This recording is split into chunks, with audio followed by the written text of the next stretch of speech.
नमस्ते दोस्तों, मेरा नाम मनु सांगवान है और हम अपने मॉडर्न हिस्ट्री के लेक्चर को आगे कंटिन्यू करते हैं।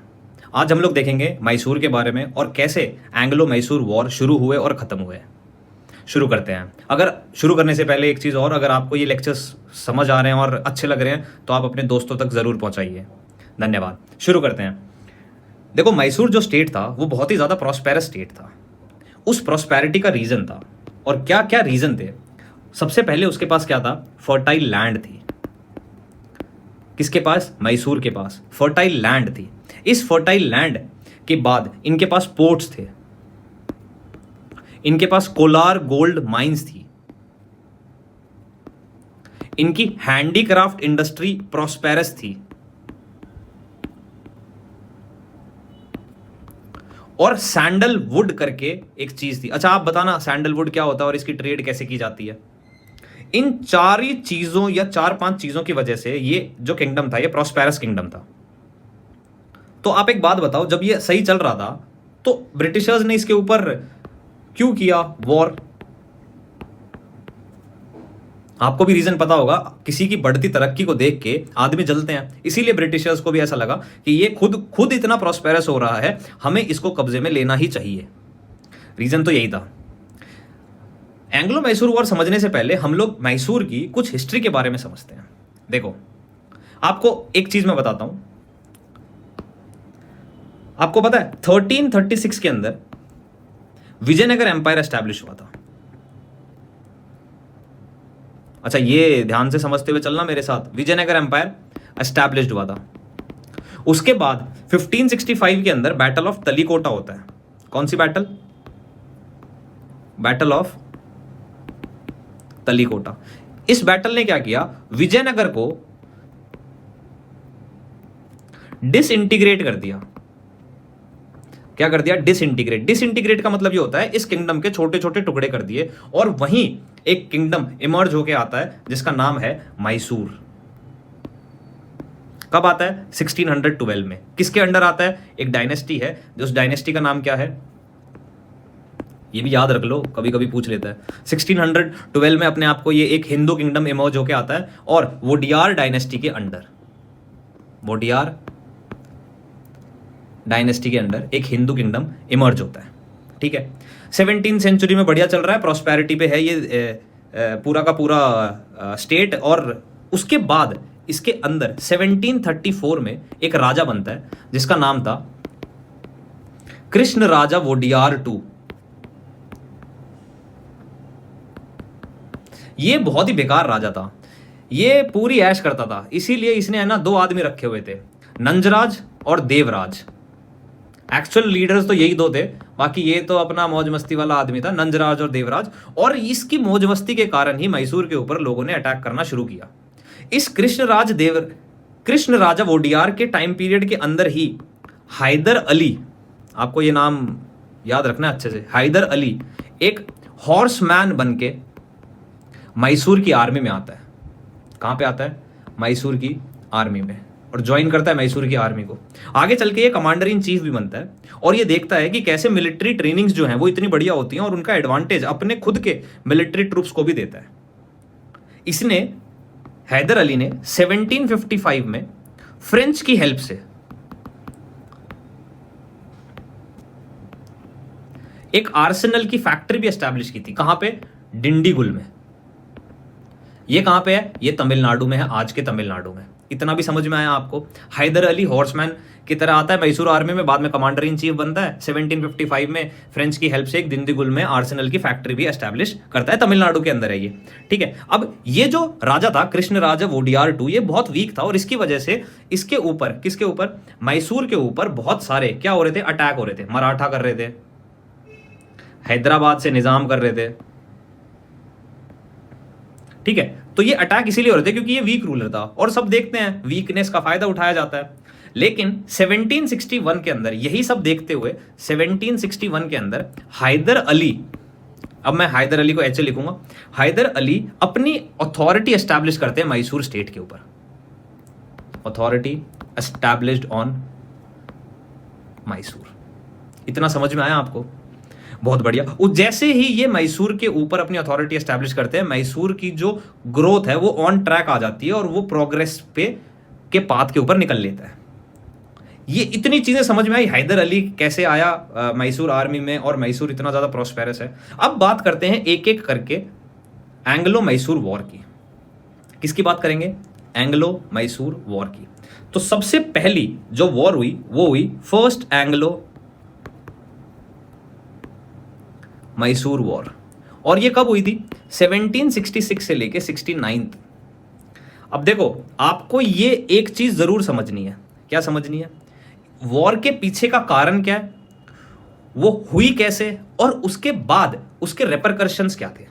इतनी चीजें समझ में आई आपको? फिर से समझो, कैसे उसके बैकग्राउंड था, क्या उसका उस दिन क्या हुआ था, वॉर वाले दिन एक्चुअल स्टोरी लाइन क्या थी, और उसके बाद उसके जो ट्रीटी साइन हुई थी वो क्या क्या थी। ये तीनों चीजें आपको समझ के चलनी है, ठीक है। इसको शुरू करते हैं। किसको? एंग्लो मैसूर वॉर को। देखो, एंग्लो मैसूर वॉर को समझने के लिए आपको एक चीज जरूर याद रखनी पड़ेगी। क्या? हमने देखा था 1764 में बैटल ऑफ बक्सर में बंगाल के ऊपर ब्रिटिश ईस्ट इंडिया कंपनी बैठ चुकी थी, ठीक है। हमने ये भी देखा कि ब्रिटिश ईस्ट इंडिया कंपनी, हमने कार्नेटिक वॉर के सेशन में ये भी देखा था कि ब्रिटिश ईस्ट इंडिया कंपनी ने कार्नेटिक में भी अथॉरिटी जमा रखी है। कैसे? कार्नेटिक का जो नवाब था वो था वल्लजा, उसे ब्रिटिशर्स ने ही बनवाया था, तो इसीलिए ब्रिटिश ईस्ट इंडिया कंपनी की अथॉरिटी वहां पे भी है। तो बंगाल में भी है और कहां पे है? कार्नेटिक वाले रीजन में भी है। अब देखो, सपोज करो ये इंडिया का मैप है, यहां पे है बंगाल, यहां पे है मद्रास या कार्नेटिक वाला रीजन मान लो, कार्नेटिक लिख लो यहां पे, ठीक है। और यहां पे जो ये बीच में जो एरिया है ना, इस एरिया का नाम है नॉर्दर्न सरकार। यहां से गेम शुरू होता है, देखना, ध्यान से समझना। तो रॉबर्ट क्लाइव क्या बोलते हैं? रॉबर्ट क्लाइव ये बोलता है, भाई बंगाल भी हमारे पास, कार्नेटिक भी हमारे पास है, हम है ना बंगाल को कार्नेटिक से जोड़ना चाहते हैं, हमें नॉर्दर्न सरकार के राइट्स चाहिए। लेकिन नॉर्दर्न सरकार के ऊपर राइट किसका था? हैदराबाद के निजाम का। इसके ऊपर कौन बैठा है? निजाम। उस समय जो निजाम था वो निजाम कौन था? सलाबत जंग निजाम था, ठीक है। तो रॉबर्ट क्लाइव इस निजाम के पास जाता है और बोलता है, भाई हमें है ना इस नॉर्दर्न सरकार के राइट्स दे दे। निजाम मना कर देता है, बोलता है मैं तो नहीं दूंगा। क्यों दूं? क्यों? क्योंकि फ्रेंच और ब्रिटिशर्स अलग अलग थे और निजाम के अगेंस्ट थे ब्रिटिशर्स, इसीलिए उसने उसको मना कर दिया। तो अब रॉबर्ट क्लाइव जाता है किसके पास? मुगल एम्परर के पास। उस समय मुगल एम्परर कौन था? शाह आलम। अब याद करो, शाह आलम 2 को बैटल ऑफ बक्सर में हराया गया था, तो शाह आलम 2 को बात माननी पड़ेगी। किसकी? रॉबर्ट क्लाइव की। और इसकी बात मानने के बाद शाह आलम 2 एक डिक्री जारी करता है। क्या जारी करता है? डिक्री जारी करता है। उस डिक्री में यह लिखता है कि नॉर्दर्न सरकार के राइट्स मैं रॉबर्ट क्लाइव को दे रहा हूं। अब रॉबर्ट क्लाइव बोलता है निजाम से, भाई एक बात सुन, शाह आलम जो मुगल एम्परर है उसने नॉर्दर्न सरकार के राइट्स हमें दे दिए हैं, तू क्या कर रहा है?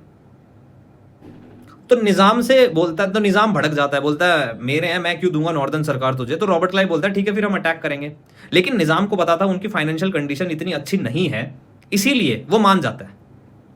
वो बोलता है ठीक है हम एक ट्रीटी या एक अलायंस बना लेते हैं। तो पता है रॉबर्ट क्लाइव जो है, फिर से बता देता हूं आपको, रॉबर्ट क्लाइव जो है वो क्या करता है? वो बोलता है कि ठीक है हम है ना तेरे को 7 लाख रुपए देते हैं। कितने रुपए देते हैं? 7 लाख। और तू हमें नॉर्दर्न सरकार दे दे, प्लस हम लोग क्या करेंगे, तेरे को मिलिट्री सपोर्ट भी देंगे जब भी तुझे चाहिए होगा।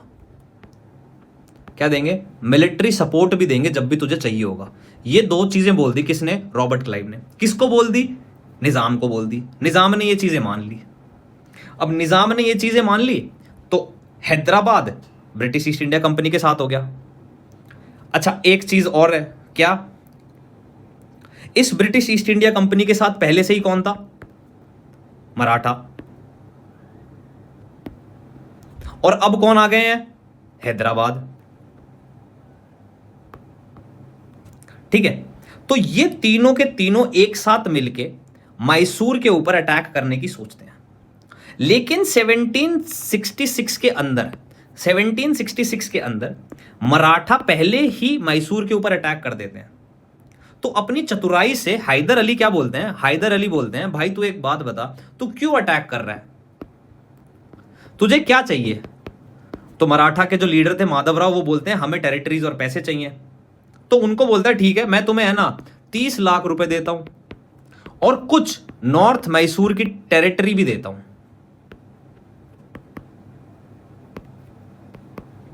तू हमारा पंडा छोड़ दे। तो मराठा ने हां भर ली और मराठा आउट हो गए इस वॉर से। पहली चीज उसने ये की।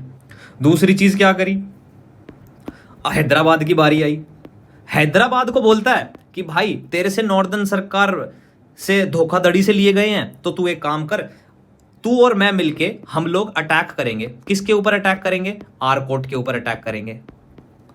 और जितनी भी टेरिटरीज आएंगी, जो भी हम टेरिटरीज वहां से जीतेंगे उनको हाफ हाफ कर लेंगे, शेयर कर लेंगे हम लोग। तो हैदराबाद को यह लालच दे देता है। अब हैदराबाद भी आउट हो जाता है। बचा कौन, बचा सिर्फ एक, कौन, ब्रिटिश ईस्ट इंडिया कंपनी। तो ब्रिटिश ईस्ट इंडिया कंपनी सोचती है ये क्या हो गया, ये तो हमारे साथ गेम हो गया। ब्रिटिश ईस्ट इंडिया कंपनी भाग जाती है। लेकिन हैदर अली भागते भागते कहां पे पहुंच जाता है, हैदर अली इनका पीछा करता है, किसका, ब्रिटिश ईस्ट इंडिया कंपनी का। और ये पहुंच जाता है कहां पे, मद्रास। मद्रास पहुंचने से पहले ही ब्रिटिश ईस्ट इंडिया कंपनी को ऐसा लग गया कि भाई हम तो हारने वाले हैं। तो ब्रिटिश ईस्ट इंडिया कंपनी अपनी हार स्वीकार कर लेती है और यहां पे एक ट्रीटी साइन होती है। उस ट्रीटी का नाम था ट्रीटी ऑफ मद्रास 1769। इस ट्रीटी में क्या बोला गया, इस ट्रीटी में 3 चीजें बोली गई। पहली चीज कि जितनी भी टेरिटरीज हैं उनको रीस्टोर किया जाएगा। वो आपस में जो टेरिटरीज है ना, वो एक दूसरे की टेरिटरीज आपस में दे दी जाएंगी वापस। दूसरी चीज, जितना भी प्रिजनर्स हैं उनका एक्सचेंज होगा। कोई भी प्रिजनर्स एक दूसरे की कैद में नहीं रहेगा, एक दूसरे को दे दिया जाएगा।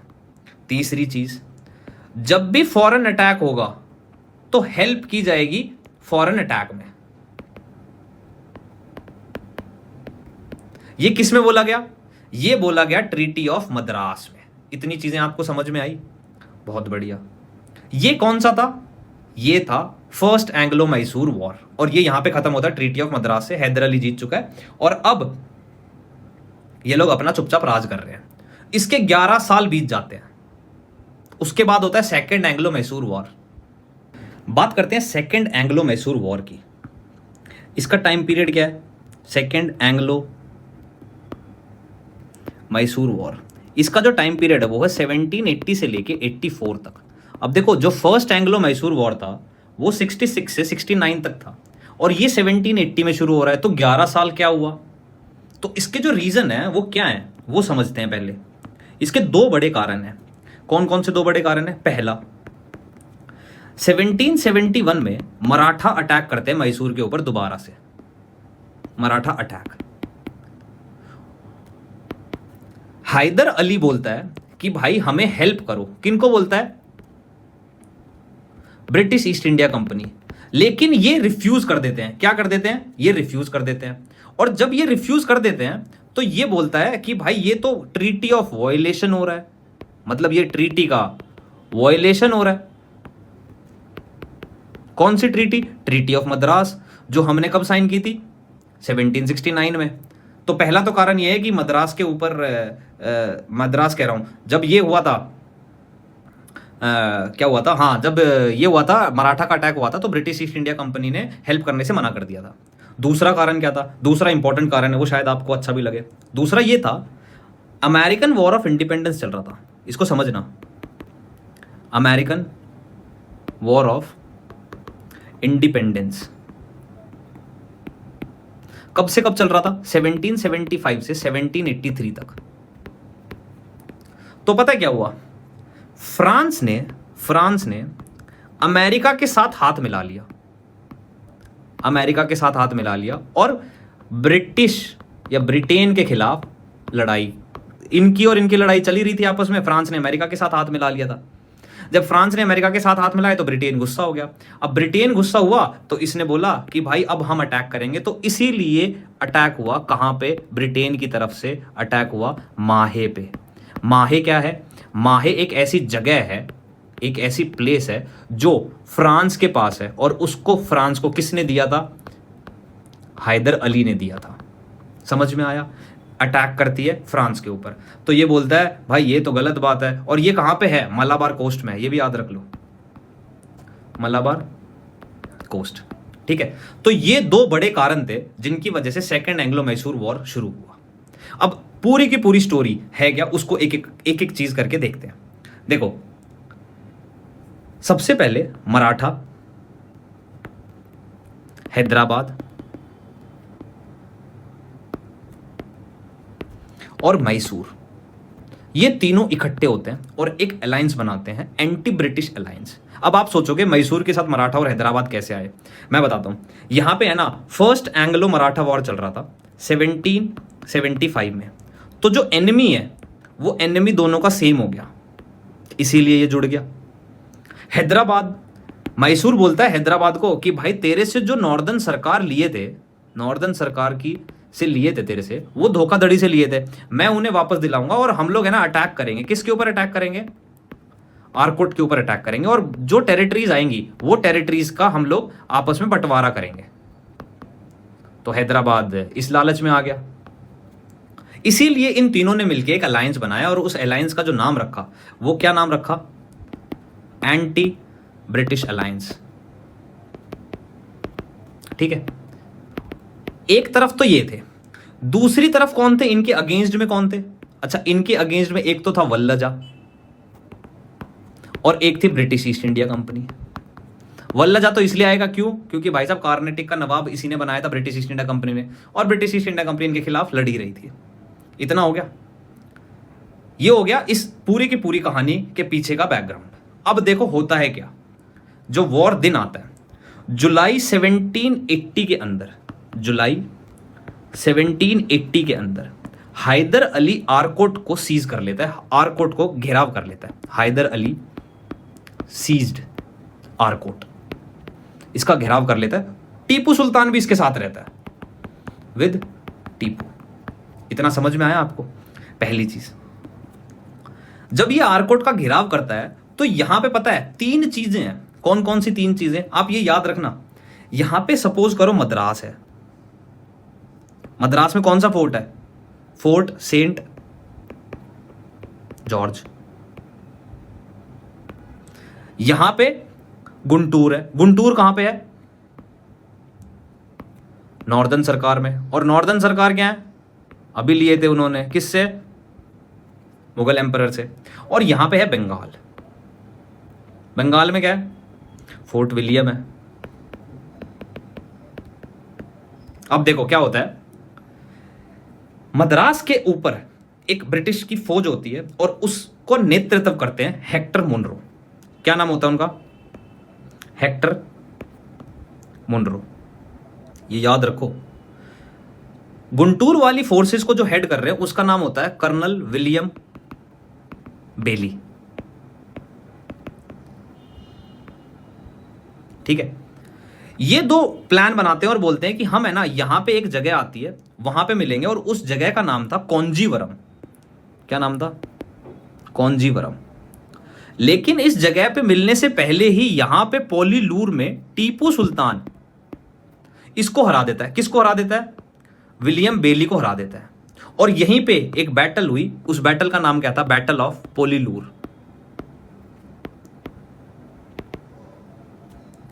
बाद में हेक्टर मुनरो को कौंजीवरम में कौन हरा देता है? हैदर अली हरा देता है।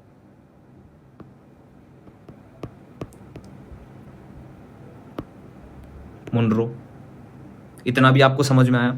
उसके बाद ब्रिटिश ईस्ट इंडिया कंपनी घबरा जाती है और ये बोलती है कि भाई हम है ना अपनी एक बहुत बड़ी सेटलमेंट भेज रहे हैं। कहां पे? मद्रास में। यानी कि एक पूरी आर्मी भेजते हैं, ये बहुत बड़े और बहुत सारे ऑफिसर्स की। उस आर्मी का नेतृत्व करते हैं सर आयरे कूट।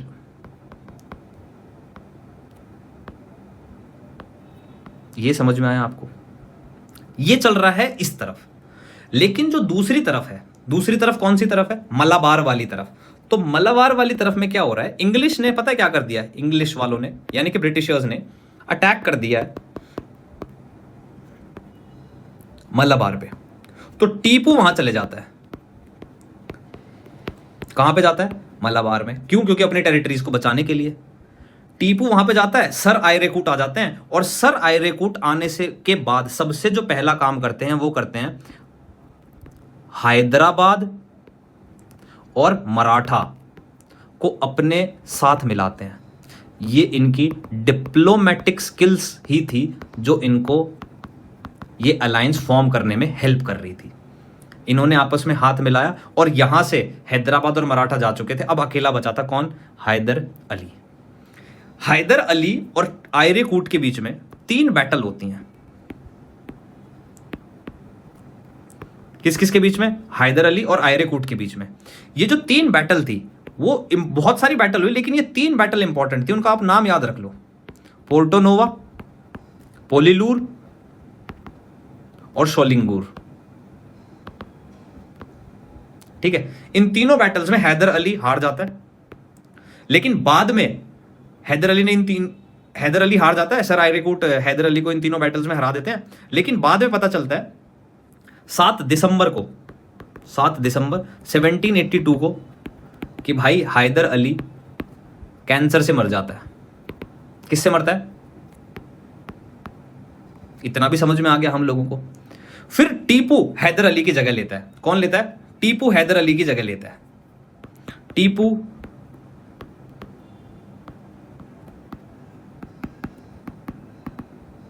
ठीक है, और 1 साल तक वॉर चलती रहती है ऐसे ही ऐसे। उसके बाद मार्च 1784 के अंदर एक ट्रीटी साइन होती है, और उस ट्रीटी का जो नाम है, उस ट्रीटी का नाम पड़ता है ट्रीटी ऑफ मैंगलोर। पहली ट्रीटी ऑफ मद्रास थी, अब है ट्रीटी ऑफ बैंगलोर। इसके अंदर एक ही चीज बोली गई कि जितनी भी टेरिटरीज है उनको रीस्टोर किया जाएगा, जितनी भी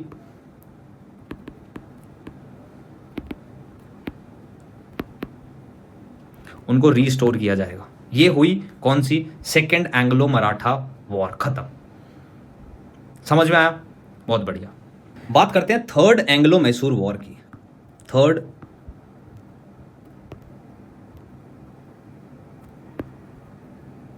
जो हुआ था 1790 से लेके 92 तक। अब देखो, जो सेकेंड एंग्लो मैसूर वॉर था वो 1780 से लेके 84 तक था, और ये 1790 से शुरुआत। तो ये 6 साल क्या हो रहा था? तो इसकी भी हिस्ट्री को समझने की कोशिश करते हैं। देखो, इस मैप को थोड़ा समझने की कोशिश करना। मैप मेरे वैसे ही हैं, बट थोड़ा सा फिर भी आप समझने की कोशिश करो, ठीक है? यहां पे ये मैसूर है, और यहां पे है कोचीन। यहां पे है ये मैसूर, यहां पे है सपोज करो कोचिन, मान लो ये, ठीक है? ये कौन है? मैसूर है, ये है कोचिन, और ये है ट्रैवनकोर। अब पता है, जो मैसूर है ना, जो मैसूर है वो, यानी जो कोचिन है ना, वो मैसूर का फ्यूडेटरी है, यानी कि कोचिन मैसूर के अंडर है। तो अब मैसूर ने सोचा हम लोग अब अटैक करते हैं। कहां पे? ट्रैवनकोर के ऊपर। और यहां पे है ना एक जगह है, उसका नाम है अन्नामलाई हिल्स, ठीक है? तो मैसूर ने ये सोचा कि हम ट्रैवनकोर के ऊपर अटैक करते हैं, लेकिन ट्रैवनकोर का जो राजा था वो शातिर था, वो मजाक थोड़ी ना है। ट्रैवनकोर का जो राजा था वो था धर्मराजा। क्या नाम था? धर्मराजा। क्या था ये? किंग था। कहां का? ट्रैवनकोर का।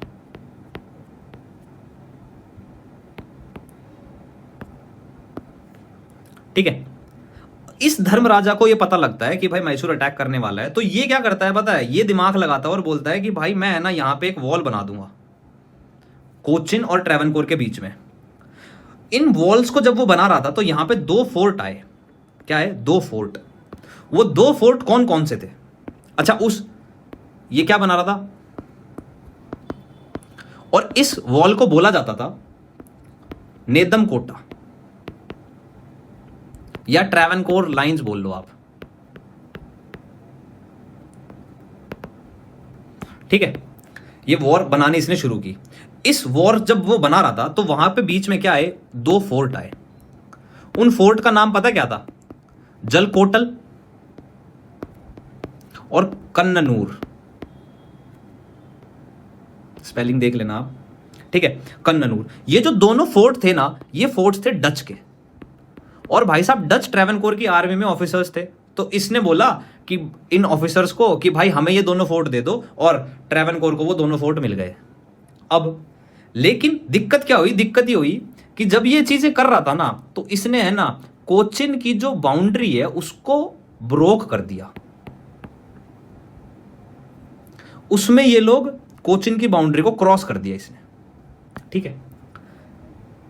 हमारे टीपू सुल्तान बोलते हैं कि भाई ये तो तूने गलत किया। टीपू सुल्तान बोलता है कि भाई ये तो तूने हमारी सोवर्निटी पे अटैक किया है। और अप्रैल 1790 के अंदर टीपू सुल्तान अटैक करता है। कहां पे अटैक करता है? ट्रेवनकोर के ऊपर करता है।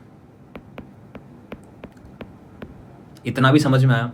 जब ये अटैक करता है ट्रेवनकोर के ऊपर, तो ब्रिटिश ईस्ट इंडिया कंपनी बोलती है कि हम ट्रेवनकोर के साथ हैं, ऐसे कैसे अटैक कर देगा तू? ब्रिटिश ईस्ट इंडिया कंपनी ने साइड ली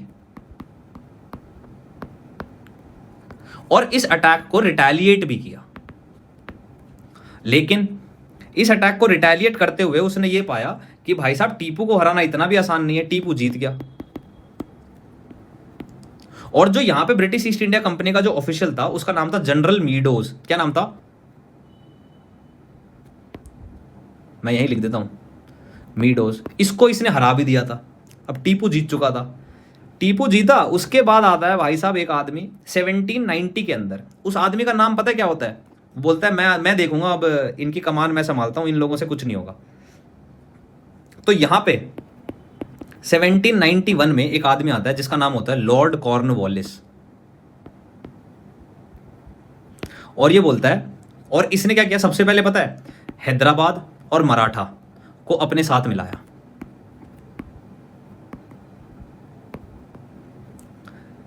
लॉर्ड कॉर्नवालिस ने सबसे पहला काम क्या किया? हैदराबाद और मराठा को अपने साथ मिला लिया।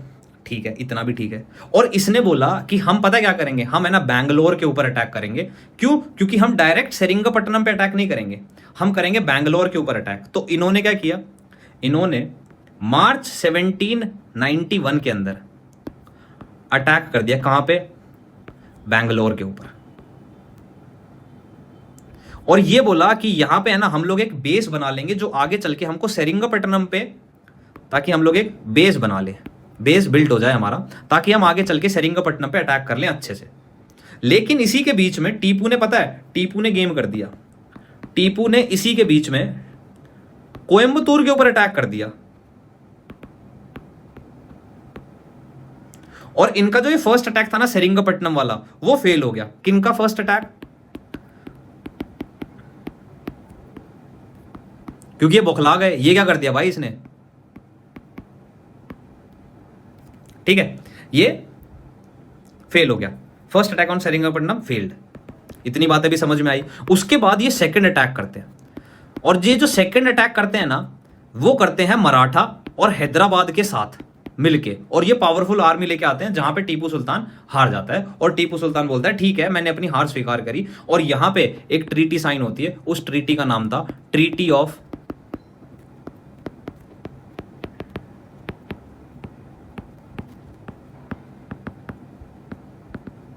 सेरिंगपट्टनम।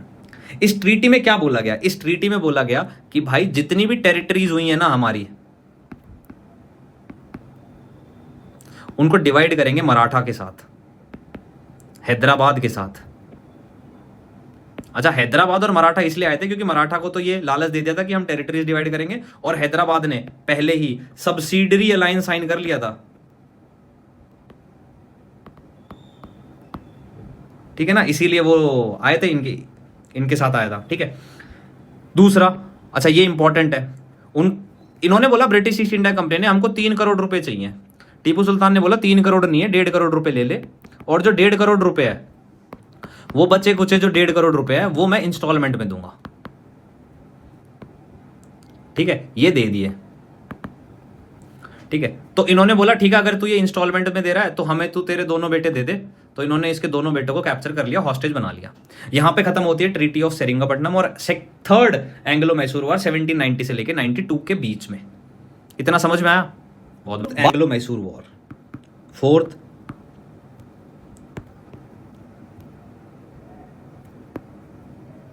जो 1799 में हुआ, देखो ये 17 ही दिन चला था। अप्रैल 1799 से 4 मई 1799 को खत्म हो गया था। 17 डेज तक ही चला था ये वॉर, कुछ ज़्यादा लंबा नहीं था, लेकिन फिर भी इंपॉर्टेंट है। इसमें हुआ क्या क्या था, वो इवेंट्स बहुत इंपॉर्टेंट है, थोड़ा समझ के चलना। सबसे पहली चीज़ देखो, जो टीपू था वो फ्रस्ट्रेटेड हो चुका था। क्यों फ्रस्ट्रेटेड हो चुका था? उसे जो ह्यूमिलिएटिंग डिफीट थी, वो अपनी ह्यूमिलिएटिंग डिफीट का बदला लेना चाहता था।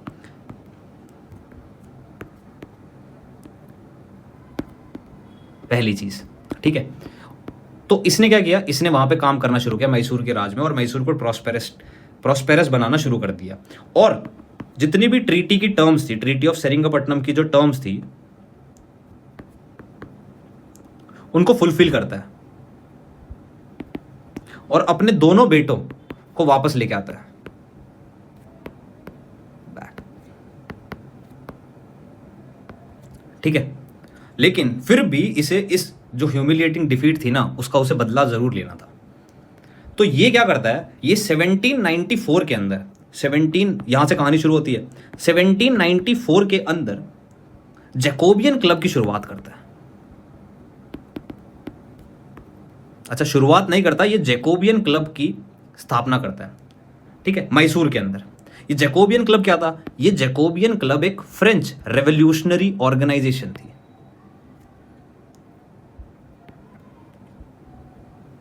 French revolutionary organisation.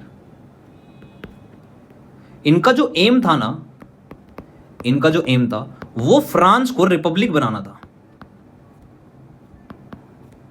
पहले डेमोक्रेटिक कह रहा हूं, पहले मोनार्की थी फ्रांस के अंदर, इसीलिए इन्होंने ये रेवोल्यूशनरी ऑर्गेनाइजेशन शुरू करी। और क्यों? क्योंकि इनको फ्रांस को रिपब्लिक बनाना था। इस जैकोबियन क्लब की मेंबरशिप टीपू के पास थी, यानी कि टीपू, पहली चीज। और टीपू ने एक ट्री ऑफ लिबर्टी भी प्लांट किया।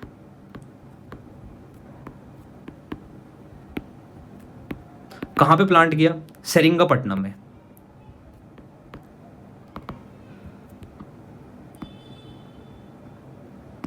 ये भी समझ में आया आपको?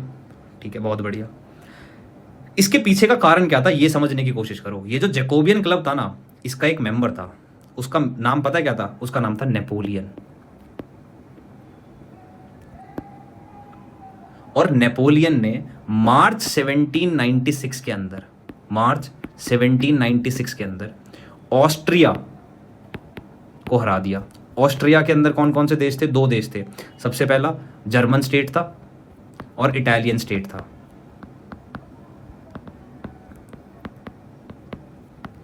ये दोनों स्टेट मिलके क्या बना? ऑस्ट्रिया। और इस ऑस्ट्रिया को नेपोलियन ने हरा दिया था। तो अब नेपोलियन अपने 38,000 सोल्जर्स को लेके, 38,000 सोल्जर्स को लेके इजिप्शियन कैंपेन के ऊपर निकल चुका था।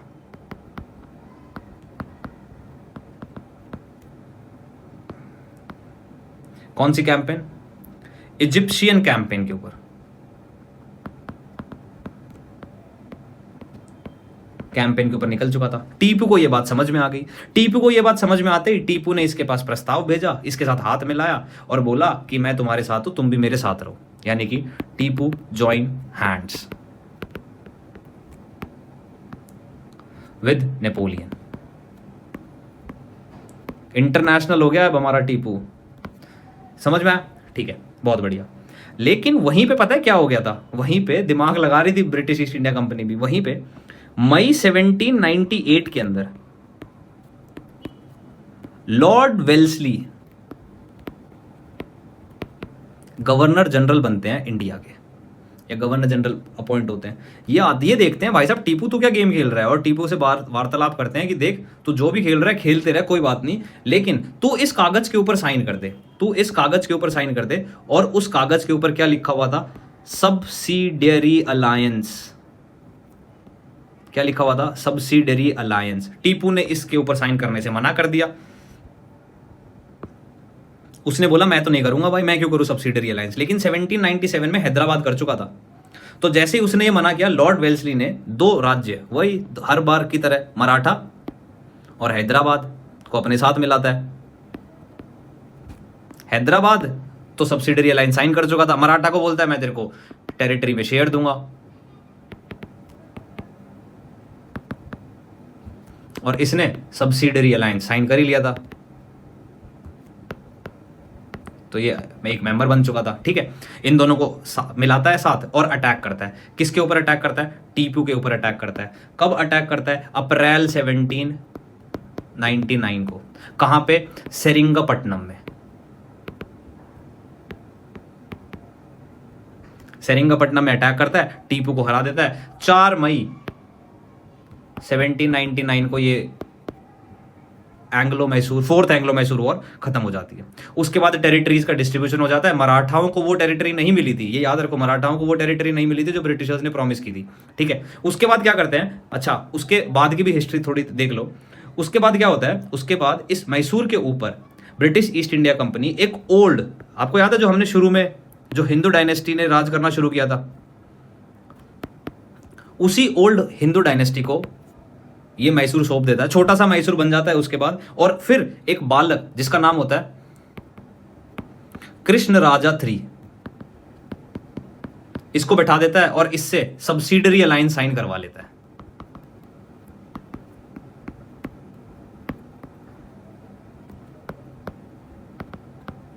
ठीक है, और फिर मैसूर को इस राजा के हाथ में छोड़ देता है, यानी कि कठपुतली की तरह रह गया। अब ब्रिटिशर्स ने बंगाल को कैप्चर कर लिया था, अब ब्रिटिशर्स ने मद्रास को कैप्चर कर लिया था, अब ब्रिटिशर्स ने मैसूर को भी कैप्चर कर लिया है। बात आती है अगले, कौन बचते हैं? मराठा। अगली जो वीडियोस रहेंगी वो एंग्लो मराठा के ऊपर रहेंगी। तो देखते रहिए, हंसते रहिए और मन्नू सांगवान को फॉलो करते रहिए। जय हिंद, जय भारत।